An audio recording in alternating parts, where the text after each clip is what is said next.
Joel Rufino dizia: a esquerda não tem que ter uma política de segurança pública, a esquerda tem que ter uma política de proteção dos direitos. O que o Alessandro Barata dizia: não é direito à segurança, é segurança dos direitos. Né?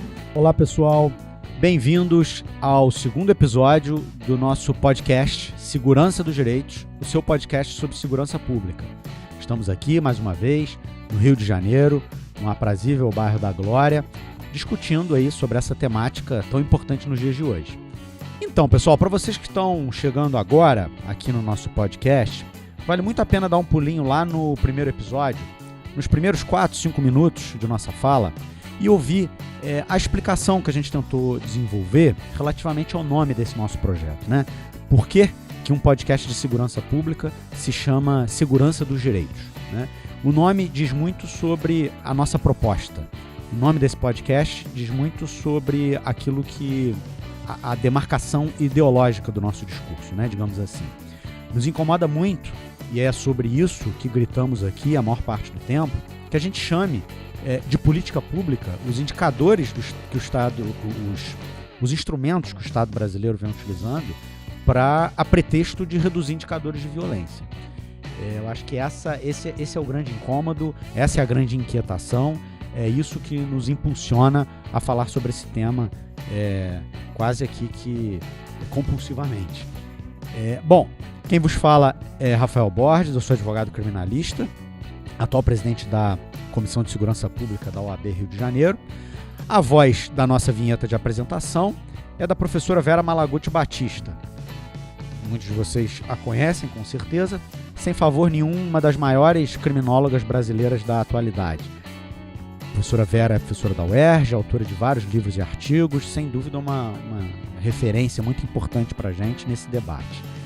E como a gente já disse também lá no primeiro episódio, o conteúdo da fala da professora Vera é, sem maiores pretensões, a grande explicação, a grande síntese, né, para a escolha do nome que nós definimos aqui para o nosso podcast, qual seja Segurança dos Direitos. Bom, pessoal, nós estamos no Twitter, lá naquela plataforma, nosso perfil é @segdireitos. Estamos também na plataforma do iOS, né, lá na plataforma dos podcasts, estamos no SoundCloud, estamos no YouTube e também estamos no Spotify. Não faltam aí plataformas, instrumentos, oportunidades para você nos ouvir.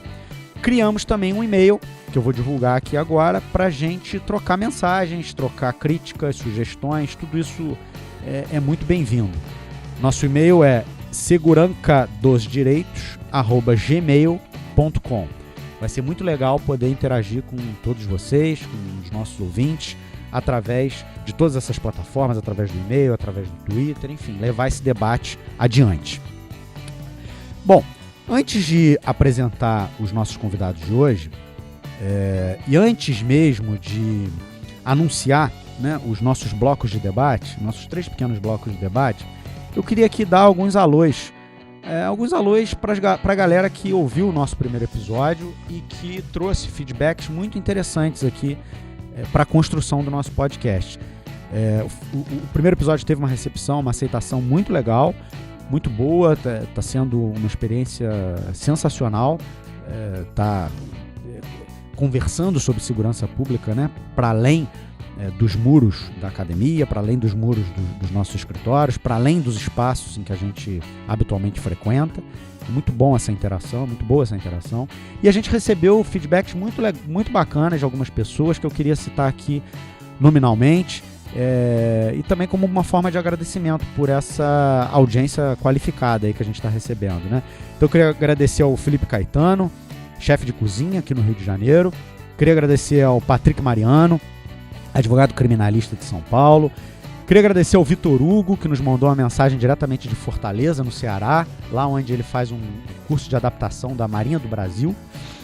Muito legal essa audiência de pessoas ligadas às Forças Armadas, né? Principalmente nesse momento em que está sendo tão importante discutir as relações das Forças Armadas com a temática da segurança pública. Queria agradecer também ao Rafael Malmal, defensor público lá de São Paulo. Queria agradecer muito também ao Zé Augusto Ribeiro, jornalista, autor do grande livro importante, essencial, fundamental, livro sobre a Era Vargas, autor também de um livro recentíssimo sobre o presidente Lula, um livro muito interessante, que eu recomendo a todos. Queria agradecer também o feedback do deputado federal Glauber Braga e também do companheiro Robson Leite, ambos personagens muito importantes aí na trincheira da luta política desse momento difícil que a gente vive, e particularmente difícil dentro da temática da segurança pública também. É isso. Com isso, então, a gente dá início ao nosso segundo episódio do podcast Segurança dos Direitos. Bom, pessoal, voltando então, estamos aqui hoje e hoje o nosso programa contará com a participação de 2 companheiros que já vão ser apresentados. Vamos também dividir o nosso programa hoje em 3 pequenos blocos, que eu anuncio desde já. Num primeiro momento, pretendemos falar sobre dados estarrecedores e muito recentes do Instituto de Segurança Pública do Estado do Rio de Janeiro, dando conta de que no registro do primeiro bimestre, o registro do primeiro bimestre de 2019 mostra que a quantidade de pessoas mortas pela Polícia Fluminense nunca foi tão alta desde 1998, início dessa série histórica. Só para esclarecer para o ouvinte, o Instituto de Segurança Pública é um instituto vinculado ao governo do Estado do Rio de Janeiro, que existe aqui no nosso estado, que é o responsável por coletar dados e fornecer essas séries históricas acerca dos indicadores de violência.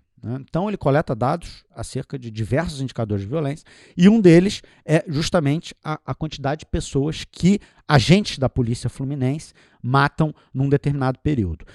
E essa série histórica ela existe desde 1998 e, como eu disse aqui para vocês, desde 1998, esse primeiro bimestre do ano, ou seja, janeiro e fevereiro, neste ano de 2019, é o bimestre que apresentou o maior índice de letalidade policial. Isso quer dizer que nunca a polícia do Estado do Rio de Janeiro matou tanto, pelo menos desde 1998, que é o início da medição, que é o início da série histórica. Ainda nesse primeiro bloco, eu pretendo cruzar, junto com os nossos convidados, esses dados relativos a essa série histórica, com outros dados de outras áreas do governo, a nos demonstrar que existe uma certa lógica econômica nisso aí. Vamos demonstrar para vocês como que o aumento do índice de letalidade policial está, de certa forma, conectado a uma lógica econômica. Bom, no segundo bloco, nós vamos falar sobre um interessantíssimo parecer jurídico produzido pelo brilhante advogado e professor mineiro Leonardo Jaroszewski. O Léo produziu um parecer a pedido do presidente da Comissão de Defesa do Estado Democrático de Direito da OAB Rio, o também advogado Luiz Guilherme Vieira, e o Léo produziu um parecer refletindo sobre a legalidade e a responsabilidade do governador do Estado do Rio de Janeiro nas ações dos chamados snipers, que são aqueles atiradores de elite. São aqueles agentes da polícia extremamente qualificados, extremamente treinados, que são capazes de atirar a longa distância e acertar os seus alvos com muita precisão. Em situações, e na maior parte dessas situações, esses alvos sequer sabem que estão sob a mira de um atirador de elite.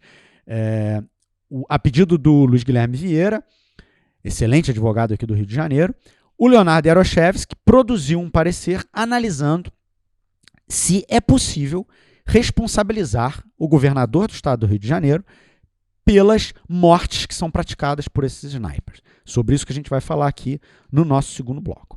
E no terceiro bloco, no fim, e não menos importante, a gente vai falar sobre a recentíssima treta de internet, a vida entre o nosso presidente, Jair Bolsonaro, e o presidente da Câmara dos Deputados, Rodrigo Maia. Para quem não acompanhou, eles trocaram mensagens no Twitter a propósito dos recentes acontecimentos da Venezuela. Nosso presidente, Jair Bolsonaro, postou uma mensagem dizendo que caberia a ele exclusivamente decidir com apoio, com a oitiva, o Conselho de Defesa Nacional. O Jair Bolsonaro postou que a situação da Venezuela preocupa a todos e qualquer hipótese né, de participação do Brasil nessa situação, de participação do Brasil nessa crise, seria decidida exclusivamente pelo presidente da República, ouvindo o Conselho de Defesa Nacional. O Rodrigo Maia, logo depois desse tweet, e em resposta a ele, lembrou o presidente da República acerca do conteúdo de dispositivos da Constituição Federal de 88, que dizem de forma muito clara que é competência exclusiva do Congresso Nacional autorizar uma declaração de guerra pelo presidente da República. Então nós vamos conversar um pouquinho aí sobre essa treta da internet envolvendo Rodrigo Maia e Jair Bolsonaro. Então, pessoal, vamos aos companheiros do episódio de hoje. Estão aqui conosco os advogados e amigos Gabriel, Salgado e Breno. Por favor, Gabriel, se apresente. Olá, ouvintes. Cumprimentar os colegas de mesa aqui. Obrigado pelo convite, Dr. Rafael Borges, Dr. Breno Zanotelli. Meu nome é Gabriel Salgado, sou advogado, mestre em Direito Penal pela UERJ. Legal. Breno? Olá a todos os ouvintes. Me chamo Breno Zanotelli, sou advogado criminalista no escritório Davi Tangerino Saulo de Carvalho Advogados. Sou membro da Comissão de Segurança Pública da OAB da Seccional do Rio de Janeiro, mestre em Direito Penal pela UERJ, sob a orientação do professor Nilo Batista, e é uma satisfação enorme estar aqui com o amigo Rafael Borges, meu grande amigo de mestrado Gabriel Salgado, e vai ser um prazer debater esses temas. Legal. Então, vamos falar sobre esse dado estarrecedor, dando conta de que no primeiro bimestre de 2019, a quantidade de mortos pela Polícia Fluminense aumentou. E como eu falei, apenas em janeiro e fevereiro de 2019, a polícia do estado do Rio de Janeiro matou 305 pessoas. Para vocês terem uma ideia, o recorde anterior era justamente do primeiro bimestre de 2018. Né? É bom a gente destacar isso aqui, até para ficar claro que não é propriamente uma exclusividade do governo Witzel esse índice tão alto de letalidade policial. Né? Isso vem de muito tempo, isso não vem de hoje, e a gente vai analisar esse quadro aqui com vocês nesse primeiro bloco do programa. E eu chamei o Gabriel aqui hoje, muito particularmente, porque o Gabriel tem uma dissertação de mestrado defendida junto ao UERJ, chamada Guerra Sem Fim, o poder macroeconômico das políticas criminais bélicas no Rio de Janeiro. O Gabriel, nessa dissertação, ele reflete muito sobre dados relativos a despesas do Estado do Rio de Janeiro, acho que não só do Estado do Rio de Janeiro, mas também da União, né? Acho que o Gabriel vai esclarecer isso aqui melhor para a gente, relativo a gastos com segurança pública, e ele faz um cruzamento desses gastos com segurança pública com gastos de outras áreas do governo.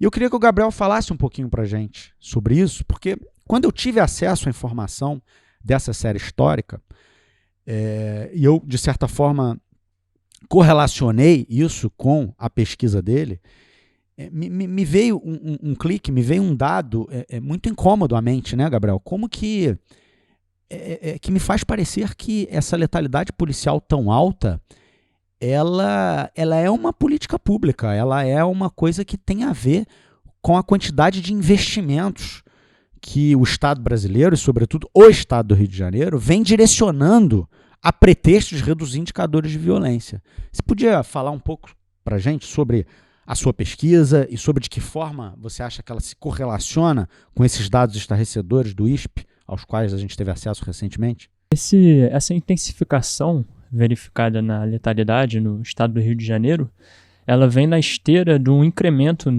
nos investimentos na área de segurança pública, que se dá a partir de uma transferência bastante nítida, pelo que pude perceber do levantamento de dados feito na ocasião da pesquisa da dissertação de mestrado, uma transferência de recursos muito nítida da área social para esse vetor da segurança pública, né, que acaba se posicionando com cada vez mais destaque como o vetor mais centralizado, né, das políticas públicas. Trabalho bastante dificultoso de levantamento desses dados aí a partir das leis orçamentárias anuais. É dificultoso por quê, Gabriel? Você teve dificuldade para acessar esses dados? Os bancos de dados não são precisos, não são confiáveis? Bom, encontrei uma série de dificuldades para chegar nesses números, para fazer uma consolidação, para poder fazer uma interpretação desses dados relativos ao orçamento.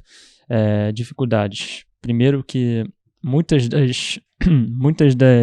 desses detalhamentos de orçamento da Lei Orçamentária Anual, da LOA, eles aparecem em anexos que não estão disponibilizados na internet, então foi necessária uma consulta direto na publicação dos diários oficiais, que foi feita junto à LERJ, às vezes com letras, com números praticamente ilegíveis, mas foi possível fazer essa consolidação com algum esforço. Em alguns anos, algumas secretarias aparecem aglutinadas, em outros anos não, o que dificulta uma individualização desses dados, mas fazendo a pesquisa em duas direções,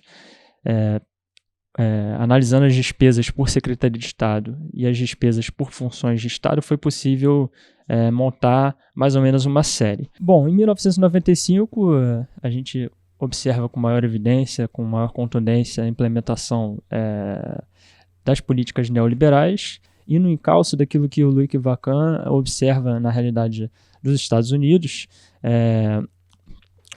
que ele vai chamar de transferência do braço social, dos recursos do braço social para o braço penal.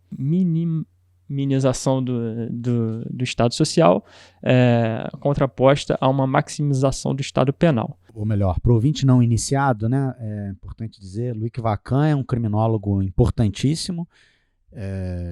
Dentre seus livros tem um muito especial chamado Punir os Pobres, em que ele analisa justamente essa realidade a qual o Gabriel se refere, e Luc Vacan fez uma pesquisa de campo muito interessante e que mostrou como que o Estado penal ele cresce justamente na esteira do enfraquecimento do estado de bem-estar social. Né? O Luc Vacan, como nenhum outro criminólogo, demonstrou isso a partir de evidências estatísticas muito claras e muito objetivas e muito acessíveis. Né? Em que medida que pela porta que a polícia chega, à medida em que a polícia chega, o estado de bem-estar social sai. Né? O Luc Vacan demonstrou isso com muita clareza. Enfim, e de certa forma o que o Gabriel está dizendo aqui é que como que essa realidade demonstrada por Luc Vacan em seus estudos, ela tem alguma aplicação aqui na realidade brasileira também, não é isso, Gabriel? Exatamente, com algumas peculiaridades, né? O Luc Vacan está observando muita transferência de recursos da assistência social, que aqui historicamente esteve muito relegada, né? E o contraste que foi feito aqui para essa pesquisa preferiu a análise das áreas de saúde e educação. Mas muito bem, então em 1995 a gente já observa uma escalada nos investimentos em segurança pública, no compasso do boom do encarceramento e já do aumento da letalidade policial, dessas duas frentes da política de segurança pública. No início dos anos 2000, esses investimentos em segurança pública já estão bastante parelhos ali com os investimentos em saúde e educação, mais ou menos na casa dos 2 bilhões. Então, peraí, Gabriel, de 95 até 2000, os gastos com segurança pública são inferiores aos gastos com saúde e educação, correto? Isso, precisamente. Em 2000 que acontece uma virada. Uma virada, mas que já vai no compasso de uma subida dos gastos de segurança pública. Uma curva ascendente dos gastos de segurança. Em 2000 ele ultrapassa os gastos com saúde e educação. A partir de 2000 ele começa a ficar mais parelho ali, vai se embolando ali mais ou menos na mesma casa ali dos gastos com saúde e educação, já começa a ficar um pouco para trás, nessa análise feita em relação às despesas por Secretaria de Estado. E a partir mesmo dos anos 2000, mas sobretudo a partir dos anos 2010, que se observa uma escalada mais contundente, né, dos investimentos, dos gastos com segurança pública, que vão então sobrepujar largamente aí, notadamente a partir de 2013, os gastos em relação à saúde e educação. Entre 2000 e 2010 isso fica um pouco embolado, né? Um pouco...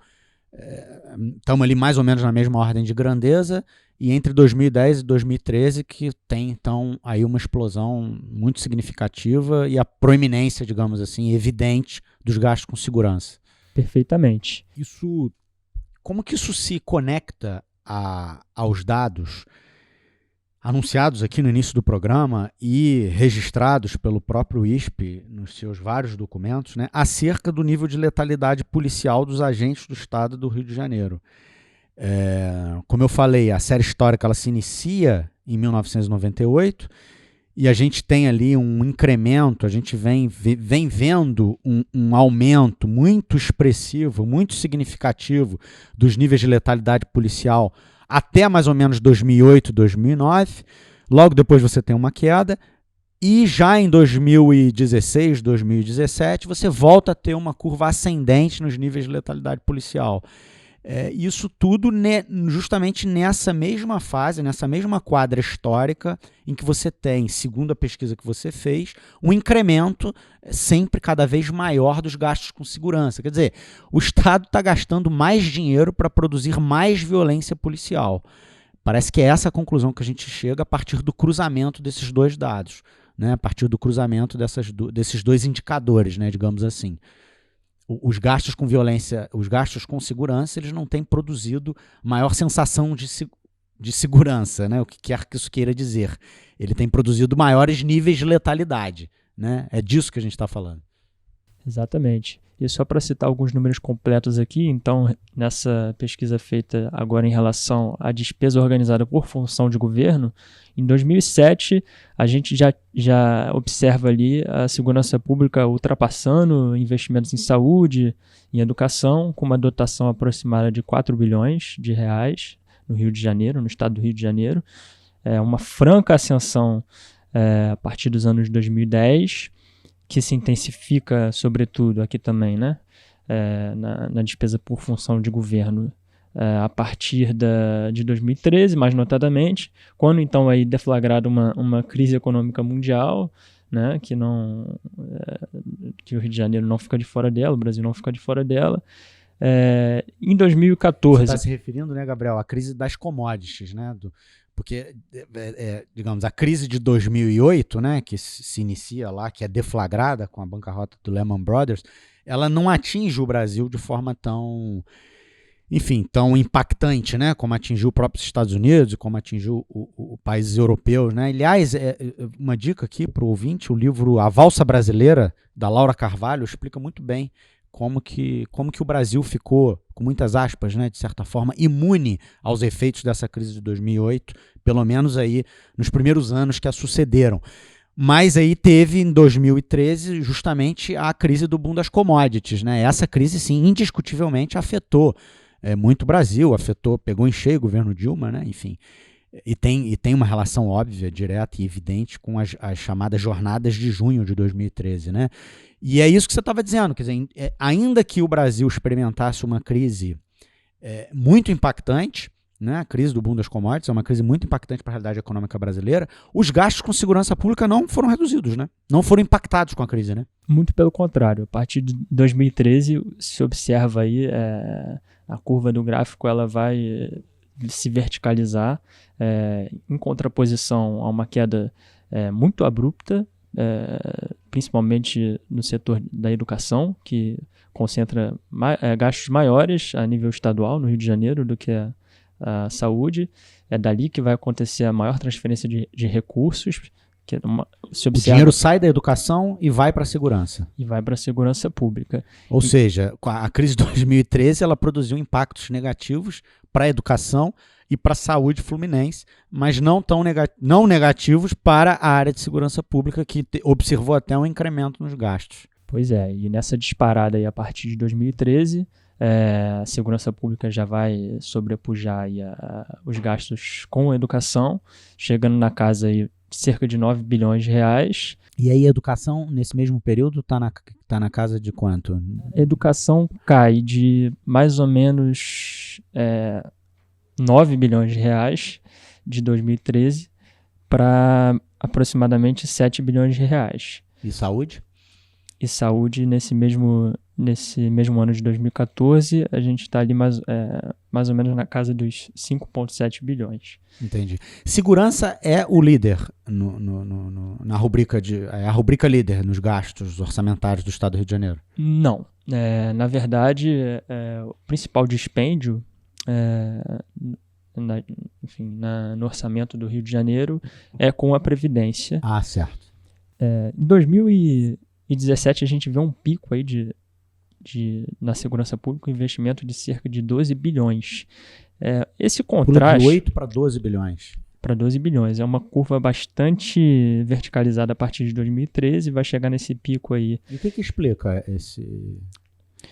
essa ascensão tão significativa? Pois é. Nesse período. Existe uma ligação bastante forte, né? Como se pode observar, né? Por essa análise aí orçamentária, entre crise econômica, entre a emergência econômica e emergência militar, e emergência no âmbito da segurança pública militarizada, que é uma observação feita até pelo Agamben, né, dessa confluência entre emergência econômica e militar, e que o Mésaros, o autor húngaro, ajuda a explicar um pouco quando ele fala que, analisando a indústria bélica, ele fala que existe uma capacidade dessa indústria de medir-se pelo seu próprio montante, né? Através das demandas das compras públicas, ocorre uma espécie de fusão artificialmente induzida, né? Entre oferta e demanda. Então, precisamente nos momentos de crise, em que se observa uma estagnação, né, geral na economia, na indústria, é possível acionar essa emergência militar para mobilizar, então, aí, esse setor produtivo, por assim dizer, que mobiliza uma série de outros setores, que mobiliza toda a indústria pesada, que mobiliza uma gama muito extensa de fornecedores, uma cadeia muito extensa de serviços. Gabriel, isso é uma opção de Estado, né? É evidente que essa mesma carga de mobilização de serviços, de setores econômicos, de demanda agregada e de tudo mais, que é feito na segurança, também podia estar sendo feito na saúde, podia estar sendo feito na educação, podia estar sendo feito em outros espaços, quer dizer, outras áreas, outro tipo de política pública também podia ser receptor desse investimento e, com isso, ter a mesma capacidade de geração de novos recursos, de geração de dinâmica econômica, né? Há uma opção de Estado clara no sentido de promover esse giro a partir da segurança, né? A partir do aparato bélico da segurança, não é isso? Precisamente, mas existem outras considerações, né? Tem uma pressão muito organizada dos interesses dessa indústria, que também passam pelos interesses das Forças Armadas, né? E vide a famigerada bancada da bala, com seu poder de lobby, né? De pressão para implementação de políticas públicas, né, no interesse dessa indústria, e na verdade um interesse econômico que transcende, né, como dito, a indústria bélica especificamente, né. Cada vez mais se observa a proeminência dessa indústria, o peso, a importância dessa indústria para outros setores, notadamente da indústria, mas enfim, da economia como um todo no país e no Rio de Janeiro. O Rio de Janeiro que está numa interface muito peculiar dos gastos e da mobilização bélica estadual, mas também a nível nacional. Enquanto um laboratório, né, de experimentações para influenciar a detonação dessas políticas marcadamente belicistas, através das polícias militarizadas, através do paradigma da guerra às drogas, né, da segurança pública em outros estados. e que atrai também a atuação direta e recorrente, que culmina aí nessa intervenção recente, né, de 2018, mas que não é novidade, né, por assim dizer, essa atuação recorrente das Forças Armadas nesse palco, nesse laboratório do Rio de Janeiro. Essa apuração orçamentária que você faz, ela reflete a presença intensa, intensiva das Forças Armadas aqui no Rio de Janeiro, pelo menos desde 2017, enfim, marcadamente desde 2017, com a intervenção decretada pelo presidente Temer, ou essa questão orçamentária ela passa ao largo das despesas da União com a segurança pública do Estado, digamos assim? Pois essa análise, ela consegue chegar numa aproximação, mas ela inclui os gastos da União? Os gastos diretos da União? Os gastos diretos, não. Tem alguns... Ou seja, então é muito maior, né? É, muito maior. E é um incentivo que ignora a realidade estatística, né? Quer dizer, você tem uma realidade hoje no Rio de Janeiro de recorde absoluto no número de mortos produzidos por agentes policiais do Estado, e você tem justamente, nesse contexto, se apresenta uma proposta de alteração legislativa que mira num horizonte de incremento desse número, mira num horizonte de aumentar o nível de letalidade, quer dizer, não de reduzir o nível de letalidade, né? Parece que é uma proposta legislativa completamente alérgica à realidade, parece que é um marciano, né, falando sobre a realidade de um outro planeta, que ele não conhece, que ele nunca viu. Negar essa evidência estatística é muito complicado. Agora, é como o Gabriel bem colocou, é complicado, mas se explica sob uma lógica de macroeconomia, né? É complicado para a gente que está aqui bem intencionado, querendo olhar a coisa numa perspectiva democrática, de fortalecimento do Estado Democrático de Direito, de preservação das garantias fundamentais, mas quem olha isso sob uma lente macroeconômica, sob uma lente enfim, isso mesmo, né? De aplicação de recursos, de geração de dinâmica econômica, riqueza e tudo mais, riqueza para o setor que é favorecido por essa lógica, né? Quem olha sobre essa lente entende, né, perfeitamente de que forma, entende aonde se quer chegar, né? A questão é muito mais econômica do que política, né? Ou de política econômica, né? Talvez. Política econômica. Então, Gabriel, você observa, existem evidências nessa quadra histórica específica que a gente vive hoje, né, com a ascensão de uma figura política conservadora e cujo discurso dá centralidade absoluta à questão da segurança. Quer dizer, existem evidências de que hoje está em curso no estado do Rio, quer dizer, existem evidências de que a tendência é que essa curva de gastos ela cresça ainda mais, a evidência é de que essa curva de gastos se estabilize, se reduza. Quer dizer, o que os primeiros indícios desse governo eles sugerem a você? Haverá uma tendência maior de investimentos nessa área, nesse vetor, nessa panaceia da segurança pública, do militarismo, né, dos gastos relacionados com esse paradigma bélico, né? Como eu havia falado, tem um destaque muito grande da base industrial bélica para a economia como um todo. E, recentemente, isso tem ficado muito evidente numa série de projetos, de planos que vêm sendo estabelecidos no Brasil. Perfeito, Gabriel. São informações muito preciosas aqui para a compreensão dessa temática, né? E não à toa, nesse momento, a gente vive um momento aqui no estado do Rio, muito claramente, a emergência de um governo que dá centralidade absoluta à questão da segurança, e na escala nacional, uma invasão evidente dos militares, né, a cargos de poder, acesso a rubricas orçamentárias, de forma que a tendência é que essa curva seja cada vez mais ascendente, cresça cada vez mais, e lamentavelmente às custas de vidas humanas, né, como a gente tem visto aqui no estado do Rio de Janeiro. Bom, com isso então, a gente encerra o primeiro bloco do nosso programa.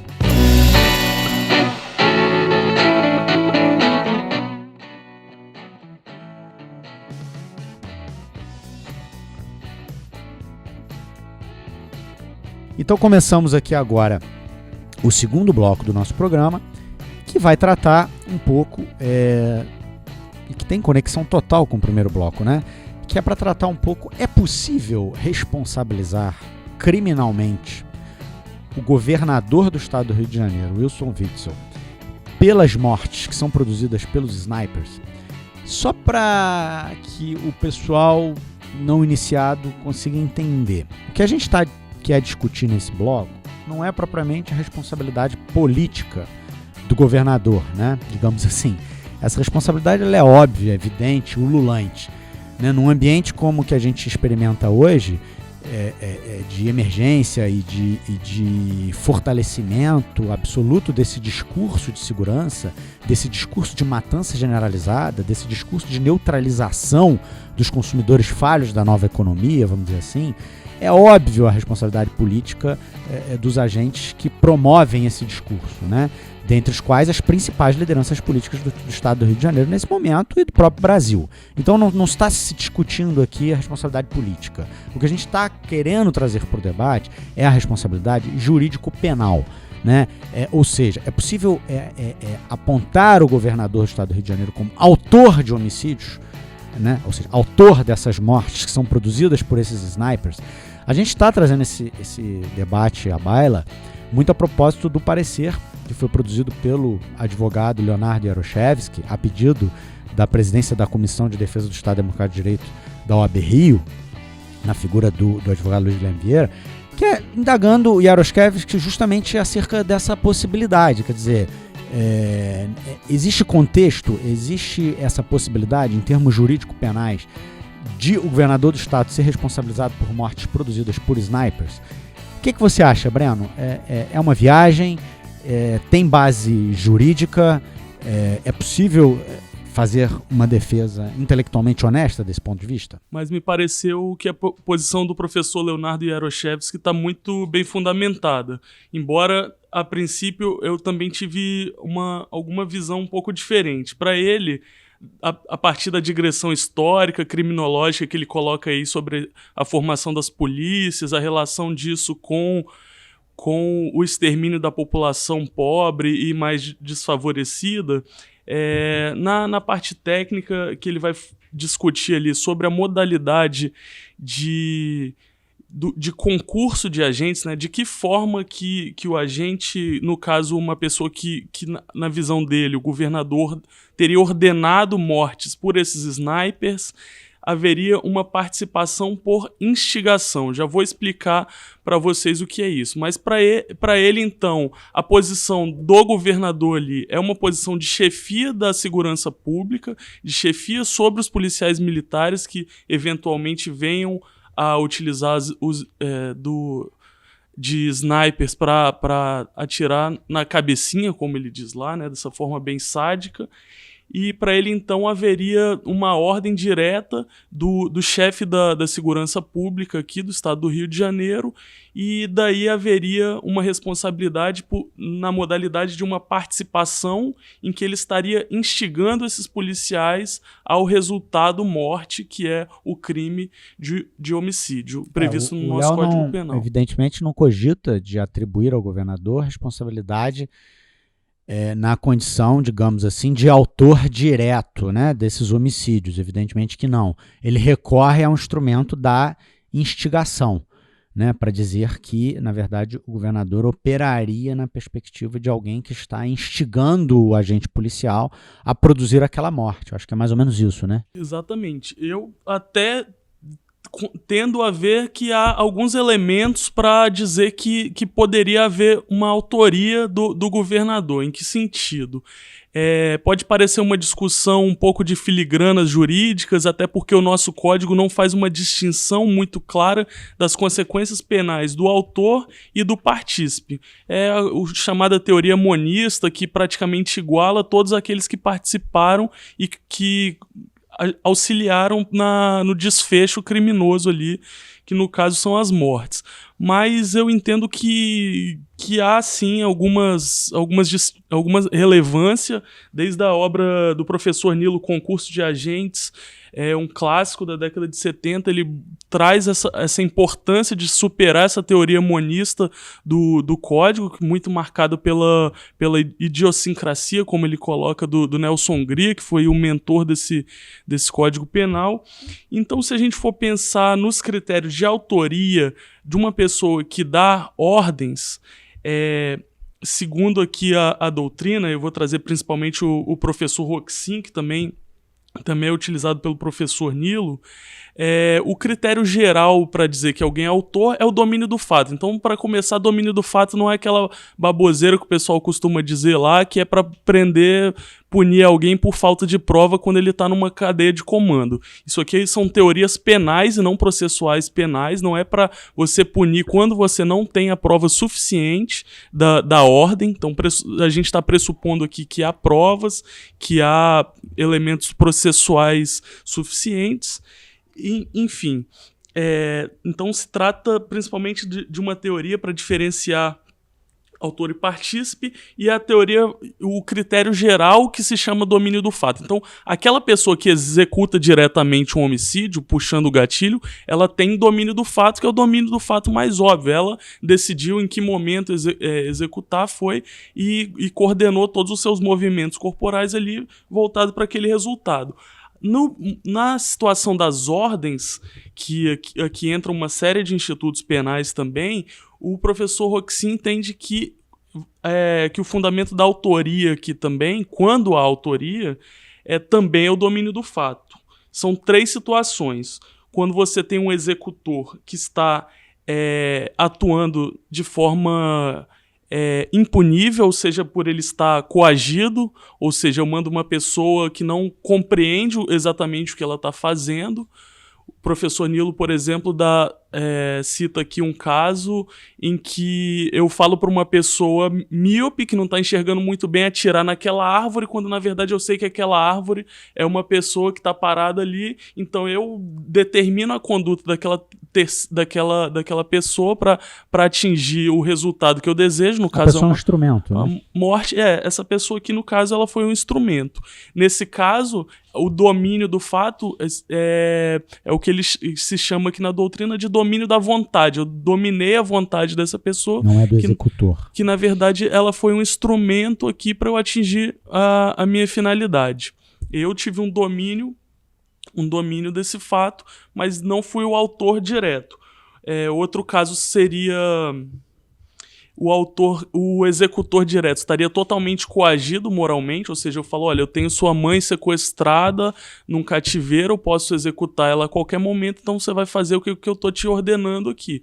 Essa pessoa, ela estaria excluída de culpabilidade por uma coação moral irresistível, então ela não seria autora, eu seria o autor mediato. São todas as situações aqui de autoria mediata. Eu também, nesse caso, estou utilizando ele como autor. A grande novidade aqui da teoria do Roxin, que é o que veio a se chamar de domínio do fato, quando na verdade o domínio do fato é esse critério geral de imputação de autoria, mas que o gênero acabou virando para a espécie aqui, que é a chamada autoria mediata por meio de domínio da organização. O que seria isso? Bom, ele bota muito claramente que ele veio para pensar aqui situações de contextos autoritários, principalmente, para pensar, bom, por que num contexto do nazismo, por exemplo, aquele que dá as ordens para que os campos de concentração funcionem, para que as câmaras de gás estejam ali operando, ele seria eventualmente partícipe, um mero instigador, enquanto aquele soldado ali, um funcionário da burocracia do Estado alemão nazista, só ele seria o autor. Como pensar isso com todo o peso histórico, com toda a carga de significados que tem isso? Então nós estamos dizendo que Hitler nunca matou ninguém diretamente, ele meramente participou de atos criminosos? Não. Nosso senso comum, nosso senso mínimo de justiça já traz essa ideia de que essas pessoas que estão por trás, os assassinos de gabinete, o assassino de escrivaninha, ele é um autor até mais importante do que o executor. que aqui é o que se chama também na doutrina de o homem de trás e o executor que está na frente, né? Nessa doutrina, então, ao contrário de todas das outras, então, nos outros fundamentos do domínio da vontade, aquele que estaria executando por coação, ele não seria autor, e quem está por detrás seria o autor. Você nunca poderia ter uma congruência, os dois seriam autores ou os dois seriam partícipes, sempre ou um seria o autor e o outro seria partícipe. Aqui seria o único caso da autoria imediata em que, na verdade, os dois são autores. O que executa pela autoria direta e o homem de trás é o autor imediato por fundamentos diversos. O homem de trás seria o governador, no caso. Aqui, no caso, a gente já vai entrar... Vou me aproximando aqui do nosso tema, né? Então, nesse fundamento, então, que ele vem pensar nesses contextos autoritários e tudo mais, uma das características primordiais aqui da autoria imediata por meio do domínio da organização é a fungibilidade do executor. O que significa isso? De tal forma ele tem nas mãos aquele regime autoritário em que aquela pessoa que vai executar, ela é um mero peão que ela pode dizer, não, eu vou me negar a cumprir isso porque é ilegal, mas vai vir outro que vai cumprir, eventualmente ele vai sofrer uma sanção disciplinar, ele vai ser punido, ele que vai ser executado. Então funciona de tal forma que as pessoas ali são meras engrenagens facilmente substituíveis. Isso aqui, já adiantando, seria um dos principais argumentos para não aplicar aqui, eventualmente, a autoria para o governador pela questão da fungibilidade. O que a doutrina também fala? Que não há fungibilidade quando se trata de um executor altamente especializado, que tem a ver aqui também com a temática do sniper.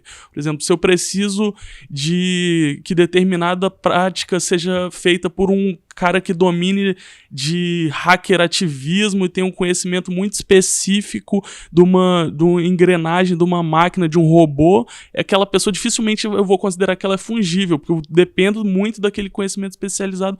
Tem a ver aqui com a questão do sniper, para eventualmente a gente não considerar autor. Já adiantando que aqui dentro dessa teoria do Roxin, quando ele não considera que há uma autoria, quem deu essa ordem vai ser instigador.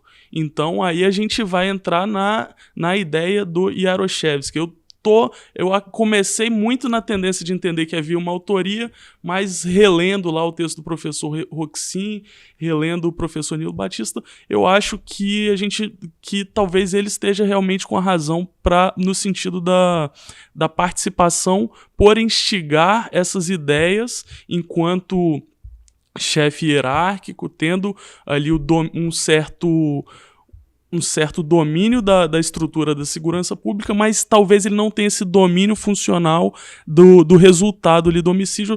Um dos critérios seria essa ausência de fungibilidade do executor.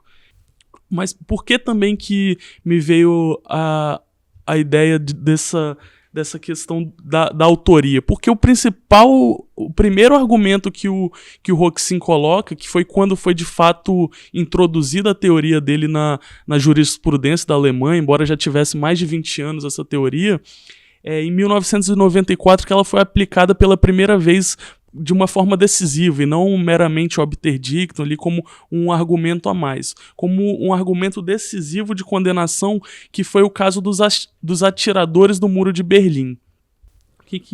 Qual foi esse julgamento? Membros do Conselho de Defesa Nacional da antiga República Democrática Alemã foram condenados pelo equivalente ao STJ lá, que é a Corte Constitucional, a infraconstitucional, BGH, que julga esse tipo de casos. Eles foram condenados como autores mediatos pelo homicídio dos fugitivos do Muro de Berlim, ou seja, eles teriam ordenado que aquelas pessoas que estavam fugindo ali pelo Muro de Berlim poderia dar tiro nas costas para aqueles soldados que estavam ali em cima, que estavam de plantão. Eles tinham uma ordem clara para que abatessem. Quem foi condenado foram as pessoas que ordenaram os atiradores, né? A condenação criminal, no caso, recaiu Exatamente. sobre os autores da ordem, não sobre os autores dos disparos propriamente ditos. Porque eventualmente eles nem sabiam mais quem era aquela pessoa que estava no plantão do dia 5 de outubro de 1900 e tanto, mas eles sabiam que a ordem aconteceu, eles sabiam quais pessoas tinham morrido, então eles conseguiam provar claramente que existiu aquela ordem, que existiu uma estrutura dissociada do direito ali, ainda que estatal, porque o fato de ser estatal obviamente não impede aqui a caracterização, tanto que eles partem da análise do Estado nazista. Enfim, aqui me veio um paralelo na cabeça muito, muito forte com esse caso. Bom, os atiradores do Muro de Berlim me parece uma situação muito próxima do que acontece aqui no Rio de Janeiro. Você dá uma ordem absolutamente legal, Ilegal.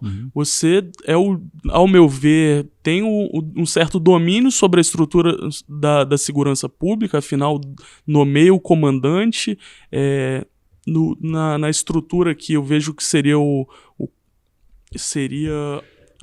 o chefe, de certa forma, da Polícia Militar é também o governador, não somente o comandante-geral da Polícia Militar.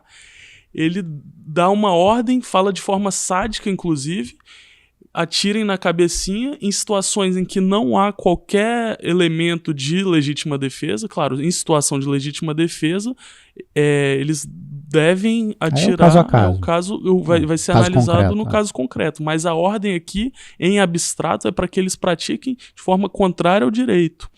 E aqui vale até retomar lá no primeiro episódio do podcast, que o professor Antônio Martins traz muito claro. A gente discutia esse pressuposto da legítima defesa, porque se a gente compreende ela não como ela é entendida de forma clássica, que é um sentido com densidade constitucional, que é para proteção de direitos de bens jurídicos individuais, e a gente traz essa concepção preventivista, olha, a gente vai prevenir ataques futuros através do Instituto da Legítima Defesa, aí você poderia estar falando numa ação legítima, mas é absolutamente odiosa essa compreensão. A legítima defesa não é instituto de prevenção, e ainda mais por uma aplicação sumária de pena de morte, que materialmente é isso, é uma pena material de morte. E então, se a gente compreende a partir da ideia de legítima defesa, que a gente tem estudos de séculos e bem embasados, a gente não pode simplesmente de uma hora para outra numa canetada e dizer, bom, mas legítima defesa na verdade é para prevenir e ações futuras dessa forma, numa interpretação também, obviamente, seletiva. Quem que pode ser morto, né? Porque o cara que foi pego lá com 117 fuzis, ninguém falou em chegar jogando uma granada dentro da casa dele, porque pela proporcionalidade poderia dar um tiro de bazuca no prédio dele, se a gente for partir dessa ideia preventivista. Claro. Ninguém falou nisso. Obviamente que é uma ideia seletiva, obviamente que isso aqui é voltado para os morros, para a população. Tem um corte social, racial muito evidente nesse tipo de iniciativa, né? Nesse tipo de liberação, nesse tipo de autorização, nesse tipo de comando. Exatamente. Daí, retomando aqui nesse caso, eu vi um paralelo muito grande com esse caso dos atiradores do Muro de Berlim. Nos morros ela está dissociada do direito, é uma mera forma jurídica que acontece, esses autos de resistência, cada vez mais legitimada a atuar de forma dissociada do direito. É só fazer um adendo aqui, né? Essa expressão autos de resistência já traz uma ideia de legitimação de antemão, né? E no ano de 2017, quer dizer, recentemente, a Corte Interamericana de Direitos Humanos, no caso Favela Nova Brasília, ordenou que o Brasil deixasse de utilizar essa expressão e expressões do tipo, e de fato hoje não mais é utilizada. Dessa vez foi acatada a determinação da Corte quanto a isso. Perfeita observação, Gabriel. Mas o Breno, você estava falando, eu acho que você coloca muito bem a questão do domínio do fato. Quer dizer, eu acho que essa teoria ela vem sendo porcamente utilizada pelo judiciário brasileiro não na perspectiva de dar conta, não na perspectiva de solucionar problemas jurídicos reais em torno da questão da autoria, da participação, da autoria direta, da autoria imediata, enfim, tudo mais, mas sim na perspectiva de potencializar o exercício do poder punitivo. O que a gente vê historicamente, e de forma muito emblemática, acho que a partir do julgamento da ação penal 470, que ficou conhecida jocosamente como mensalão, o uso dessa teoria do domínio do fato, não para solucionar problemas jurídicos, mas sim para potencializar o uso de instrumentos do direito penal dentro de processos ali politicamente demarcados, de processos, enfim. Exatamente, até aquela frase célebre da Rosa Weber, né, que a literatura jurídica me permitiria condenar sem provas. Não é exatamente essas palavras que ela usa, mas é quase praticamente isso. Me falhou um pouco a memória, lembrando que um certo juiz de Curitiba era assessor dela na época, então fica no ar aí essa questão. Exato. Então, quer dizer, eu acho que você coloca muito bem a questão do domínio do fato, e eu acho que o Léo também coloca muito bem no texto, né? Eu acho que nem de longe vocês defendem o uso da teoria do domínio do fato dentro da mesma roupagem em que ela vem sendo utilizada para dar viabilidade a arbitrariedades, né? Arbitrariedades judiciais, como a gente tem visto acontecer no Brasil com muita frequência, defendendo o uso do direito penal como um instrumento de luta política, porque é disso que se trata. Esse direito penal, o que a gente está dizendo olha, vamos pegar esse direito penal que tanto tem sido utilizado contra o nosso campo político, e é inquestionável o uso do direito, o uso do processo penal no Brasil contra um determinado campo político, né, notadamente o campo político de esquerda e de centro-esquerda, né? Vamos usar esse instrumento, vamos usar o direito penal que tanto tem atacado a esquerda agora para enquadrar a direita, digamos assim, para enquadrar o conservadorismo reacionário. Politicamente é estratégico recorrer ao direito penal para enquadrar uma figura política conservadora, reacionária. Me parece que a direita transita muito bem nesse campo, a direita usa muito bem esse instrumento, usa e se lambuza, e digamos, muitas das vitórias eleitorais que a direita brasileira vem obtido nos últimos anos, ela se deve ao bom uso, né, com aspas, ao bom uso do direito penal e do processo penal como instrumento de luta política. Eles manejam isso muito bem, né? Não me parece que a esquerda faça o mesmo, né? Vamos ouvir o professor e advogado Leonardo Jaroszewski, que nos mandou um áudio carinhoso pelo WhatsApp, falando um pouco desse parecer que ele produziu para a OAB. Prezado Rafael, uma satisfação estar participando aí desse seu importante programa de debate sobre segurança pública, sobre criminalidade, sobre violência, enfim. Primeiramente, eu quero dizer que sou partidário de um direito penal mínimo, calcado no princípio da fragmentariedade e da subsidiariedade. Ou seja, o direito penal só deve ser utilizado como última ratio, como remédio sancionador extremo, quando não há outros meios e formas de proteção de determinados bens jurídicos. Também não acredito na pena criminal, na sanção penal, como solução de conflitos. Contudo, nessa situação dos chamados snipers, atiradores de elite, franco-atiradores, que o governador do estado do Rio de Janeiro, Wilson Witzel, tem dito mais de uma vez de que eles já estão atuando e só não há divulgação. Além de tudo, o governador tem demonstrado, através de declarações, através de gestos, através de ações, que é a favor da execução, abre aspas, de bandidos. Que vamos limpar a cidade desses bandidos, diz o governador. Vamos atirar na cabecinha, diz o governador, né? E, evidentemente, o governador, como chefe da Polícia Civil e Militar, como comandante, né, das polícias, em razão de ser o governador do Estado e por força da própria Constituição da República, o governador, ao dizer isso, ele está, sem dúvida nenhuma, instigando, né, os policiais a matarem.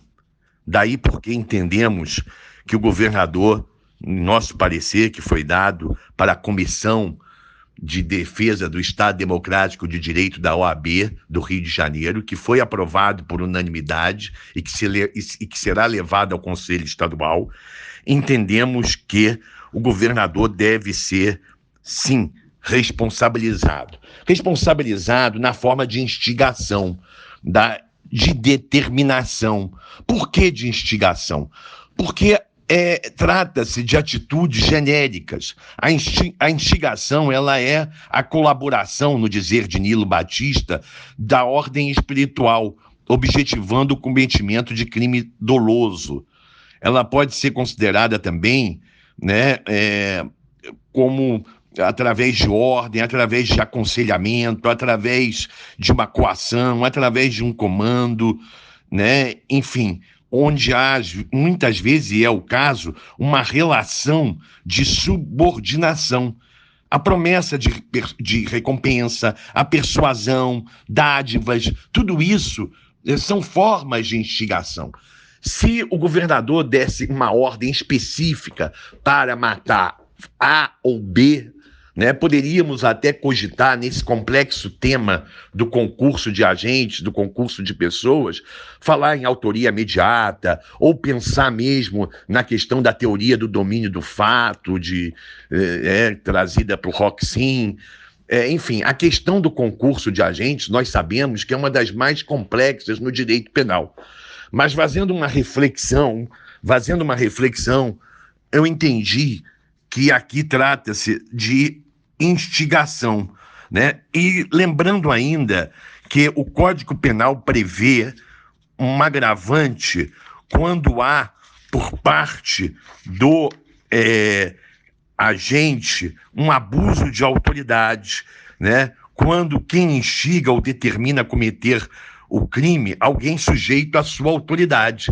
E não há dúvida de que os policiais, os snipers, os atiradores de elite, eles estão subordinados à autoridade do governador de estado, né? Na verdade, também é necessário dizer que não precisa que a ordem seja escrita, registrada em cartório, com firma reconhecida, nada disso, né? Essa ordem, né, ela pode ser dada de forma velada, de forma secreta, né? Ou através de atos, né, do próprio governador do estado, em que ele, né, manifeste o desejo, né, de influir, de determinar a conduta de outrem, né? Então, entendemos com respeito às posições em contrário, evidentemente, o tema é bastante complexo, entendemos que há aqui uma instigação. O instigador é aquele que provoca a decisão do fato mediante influência psíquica sobre o autor. E não há dúvida nesse sentido de que o governador, ao declarar que os snipers já estão agindo, ao declarar que vai matar bandidos, ao declarar que vai limpar a cidade do Rio de Janeiro, ele está influenciando de forma psíquica, né, agindo sobre a vontade do autor. É evidente que ele não tem controle da realização que fica reservada ao autor. Por isso, entendemos que ele irá responder na forma de determinação, de instigação. É o que entendemos, prezado Rafael, né? Espero ter dado aí minha modesta contribuição. Um abraço. Então, Breno, o que você acha aí dessas ponderações? Bom, sobre a questão da estratégia política, não é nenhuma discordância, estamos no mesmo plano aqui, pensamos, eu acho, da mesma forma. Mas tratando estritamente aqui da sistemática do direito penal, que é o que a gente estuda também, embora eu goste mais da criminologia particularmente, dentro desses institutos aqui que a gente trabalha, de autoria, participação, causalidade, eu entendo que há uma responsabilidade, seja por autoria ou por participação mediante instigação do governador aqui no caso dessas mortes, entendo? Então, como já falei, que haveria uma ordem ali. Tem uma polêmica que abre uma discussão muito interessante, né, no campo do direito penal. É uma discussão interessante, mas que beira o medievalismo, né? A gente está aqui discutindo a possibilidade do governador de estado ser responsabilizado por mortes produzidas por agentes policiais em contextos de violência urbana, né? Quer dizer, isso é uma coisa que faz parecer que o Brasil está há quantos anos atrás, né? Enfim, é muito duro, né? Tá discutindo isso, tá trazendo a debate uma coisa dessa, né? Quer dizer, tá pensando se o direito penal dá conta dessa realidade ou não, né? O direito penal de Hungria, né? O Código 40, se ele dá e que é super e que dá conta, vem dando conta muito bem dos fenômenos, né? Enfim, o código, apesar de ser de 40, o Código Penal brasileiro é um diploma legal avançadíssimo, é um diploma legal muito sistematizado, muito bem feito, né? Não vai uma crítica ao fato dele ter sido editado há tanto tempo, mas a questão é a que ponto chegamos, a que ponto chegou o processo político brasileiro, né?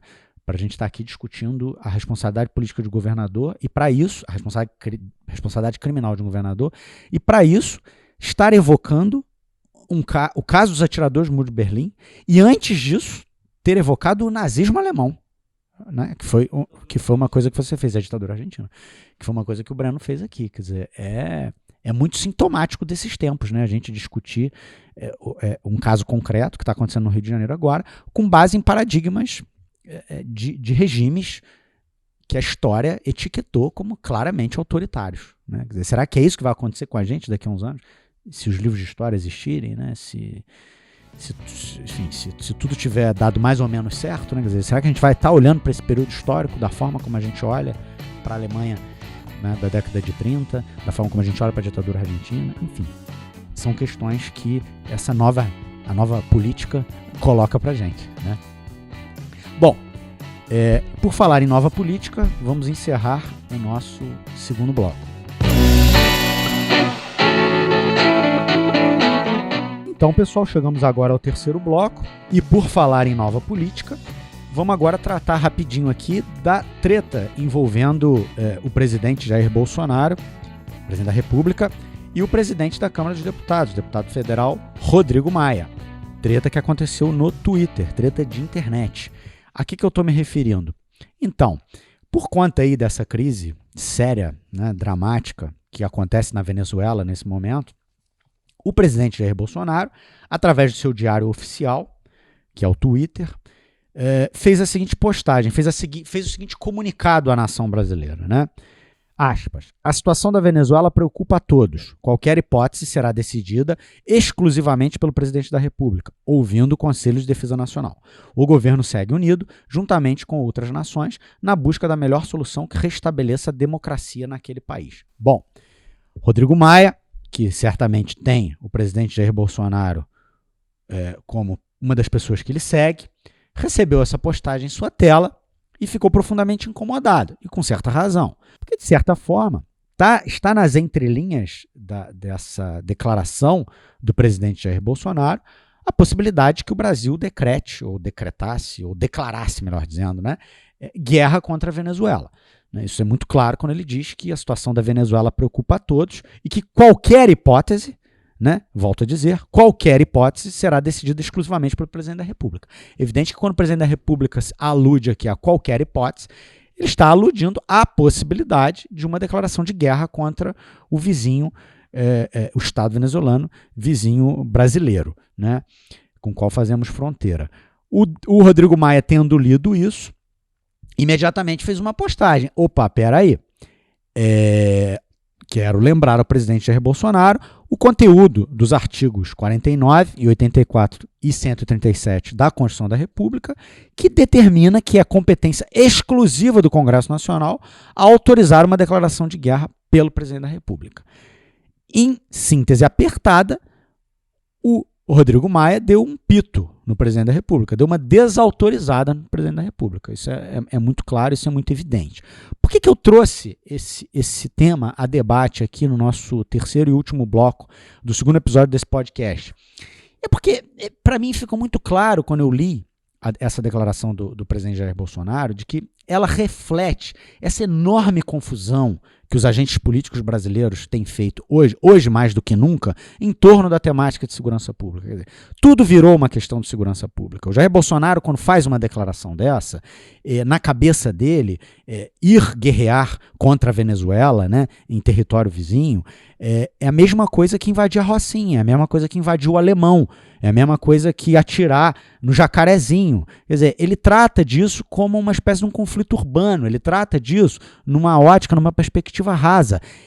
Isso, para mim, é muito reflexo da forma como as Forças Armadas brasileiras vêm sendo tratadas.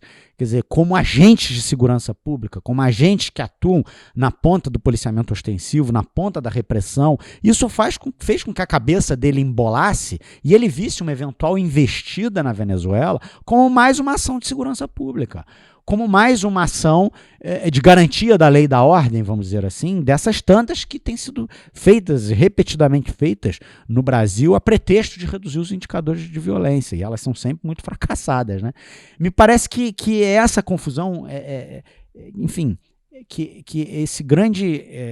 essa concepção enormemente equivocada acerca da questão da segurança que está na origem de um tweet desse tipo. O que você acha, Gabriel? Eu concordo com você quando você diz que Bolsonaro parece estar querendo utilizar, né, também nessa ocasião as Forças Armadas como uma espécie de garantidor da ordem, né, como se fosse mais uma GLO, mais uma garantia de lei e ordem. E seja qual for o tipo de instrumentalização que se faz nesse tipo de contexto, né, com esse tipo de propósito, o que se verifica com o governo Bolsonaro, mais do que nunca no período democrático, é esse desiderato, esse objetivo de mobilizar, né, as Forças Armadas. Então, em manual recente do Exército, eles acrescentam ali como parte das operações que tendem a ser corriqueiras, essas de garantia da lei e ordem, em ambientes muito humanizados, né, no sentido de ter uma densidade populacional grande, que ele está se referindo aí às atuações em favelas, ambientes urbanos. Também um acréscimo, uma novidade é a utilização, o emprego de forças armadas em contextos de fluxos migratórios, né, que é uma atualização da utilização das forças armadas e, bom, pretende... Não sei se é uma pretensão séria, né, também, ou se é mais uma bravata, né, mas querendo fazer o uso das Forças Armadas também nessa frente, mais essa frente aí. Seja como for, parece haver uma vontade muito grande de mobilizar as Forças Armadas para executar esses projetos de revitalização, esses projetos de crescimento e de utilização cada vez mais larga e, portanto, ou pelo menos ao que parece de forma cada vez mais banalizada também, né, como agentes de segurança pública, dessa vez nesse contexto, né, da Venezuela, e sem perder de vista também um alinhamento muito forte, né, com o governo, com a presidência dos Estados Unidos, né, que inclusive com esse tipo de anúncio pelo Twitter, né, também, né. Pitoresco, para dizer o mínimo. Exatamente isso que eu ia fazer esse gancho. Acho que a sacada do Rafael foi muito boa, e outra coisa que a gente deve tentar entrar na psique desse sujeito, né, para fazer uns tweets dessa natureza, sendo que foi congressista por décadas e décadas e não sabe qual a competência do Congresso Nacional. A gente tem que tentar fazer uma interpretação ampla aí. Eu acho que você trouxe um elemento, eu acho que um outro é exatamente isso. Uma ordem do Trump ali, é quase temos que fazer aqui agora e não posso depender de mais nada. Estou a postos aqui, meu comandante, e a gente vai fazer o que for necessário para vocês. Vamos entregar nossas bases militares, nossas riquezas, vamos colocar nossos jovens aí para morrer numa guerra que não é nossa. Que não nos diz respeito. Exato. E ficamos nós a depender dos ímpetos democráticos do deputado Rodrigo Maia, do DEM, ex-PFL, que surge nesse quadrante da histórica brasileira delicado como uma grande referência, um grande bastião aí de segurança jurídica e de respeito a princípios democráticos aí, enfim, princípios, digamos, que não dizem respeito a esta ou aquela corrente política, não dizem respeito à direita, não diz respeito à esquerda, não diz respeito ao centro, diz respeito à própria estrutura do Estado Democrático propriamente dito, né? Desde a sua fundação, né? Mas é isso, como você está dizendo, Breno, os tweets do Bolsonaro, eles dão pano para manga, né? Eles revelam muito, talvez porque seja uma forma de comunicação sem filtro, né? E tem muita gente da comunicação dedicando horas de estudo e análise a isso, né? Não dos tweets do Bolsonaro, acho que não levariam muitos minutos, mas ao uso das plataformas sociais por governos, enfim, como instrumentos de comunicação direta, né? Acho que o Trump é o grande precursor disso, mas vem tendo aí muitos seguidores no mundo afora, e eu acho que talvez seu mais dileto seguidor nesse momento talvez seja o Bolsonaro. Eu acho que, pelo menos no comando da maior nação, depois dos próprios Estados Unidos, né, sem dúvida nenhuma, é o Brasil, né? Então, isso é muito preocupante, né? E você olhando para esse Twitter dele, você vê uns trechos engraçados, né? Se não fossem, enfim, seriam engraçados, seriam cômicos se não fossem trágicos, né? Mas ele diz... qualquer hipótese será decidida exclusivamente, em caixa alta, né, pelo presidente da República, ouvindo o Conselho de Defesa Nacional. Ponto. O governo segue unido. O que significa dizer que o governo segue unido? Né? Isso é uma coisa sem precedente, né? O governo está desunido. Quem é o governo? Né? O governo é ele. Ele é o governo eleito. Né? Como assim o governo segue unido? Né? Caberia dizer que o governo está desunido? Quer dizer, parece que ele está afirmando justamente aquilo que ele quer negar, né? É muito esquisito isso, essa forma de comunicação, né? Enfim, então eu acho que preocupa, sem dúvida nenhuma, que a condução do país esteja entregue nesse momento a uma figura política desse nível, e é uma figura política que, mais do que tudo, como a gente vem falando, tal como Witzel, e tal como já vem acontecendo na realidade brasileira há um tempo, justiça seja feita, está dando centralidade absoluta à questão criminal, né? E sem compreendê-la. A pior coisa que pode acontecer com a questão criminal é essa, ela ter centralidade absoluta e não ser compreendida, né? A questão criminal é uma coisa muito séria e é uma coisa que tem que ser analisada, estudada, instrumentalizada a partir de parâmetros de democracia, né? Sem democracia, o direito penal é um perigo, né? Aliás, é um perigo ambulante, né? Só a democracia dá conta de conter, enfim, tudo que o direito penal pode produzir de ruim, né? E o que a gente vê hoje é justamente o contrário, é o direito penal cada vez mais, principalmente no discurso e na mão desses agentes políticos, sendo afastado dos paradigmas democráticos e sendo usado como instrumento de neutralização, como instrumento de aniquilamento, como instrumento de luta política. Eu acho que é isso, no fim das contas, né? Como instrumento de luta política. Então, pessoal, acho que chegamos ao final do nosso segundo episódio do podcast Segurança dos Direitos.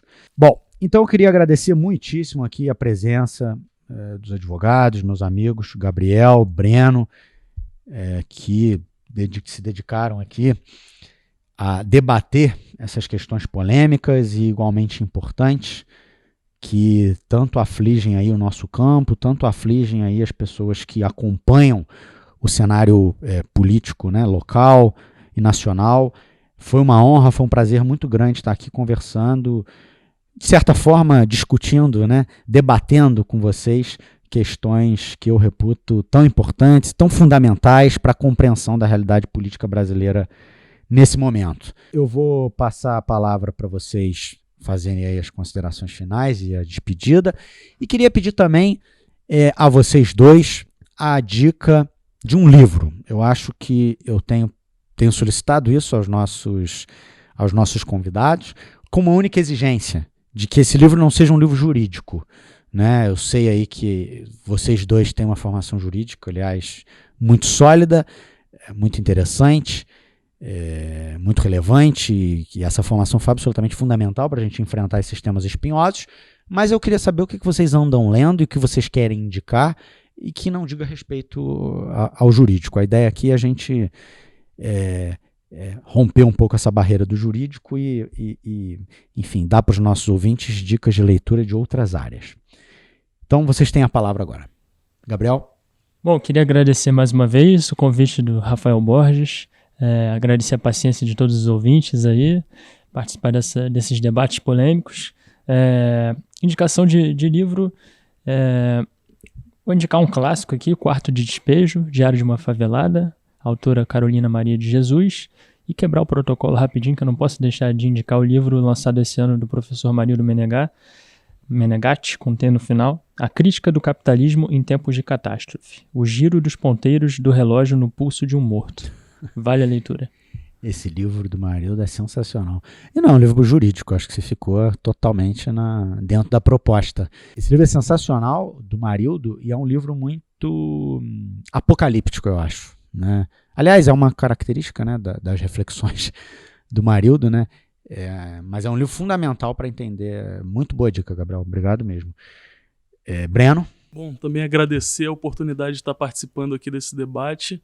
Foi uma satisfação enorme. Vou trazer minhas duas indicações aqui. Um livro, O que é Fascismo e Outros Ensaios, do George Orwell, conhecido aí pelo 1984, Revolução dos Bichos. Essa aqui é uma obra de compilação de textos principalmente jornalísticos dele. Veio no Brasil por tradução só em 2017 pela Companhia das Letras. Tem textos essenciais aqui para a gente compreender, principalmente nessa ascensão do autoritarismo que a gente vive hoje.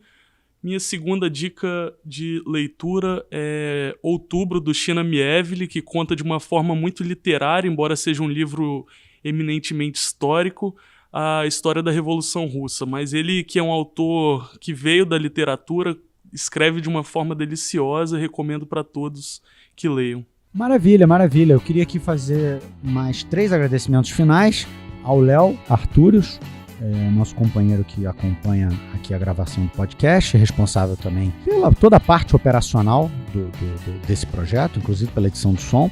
Queria agradecer também ao Leonardo Yaroshevsky, que nos brindou aqui com áudio maravilhoso, refletindo o seu próprio parecer. Queria agradecer também a Tamires, responsável por toda a parte de design gráfico do nosso podcast.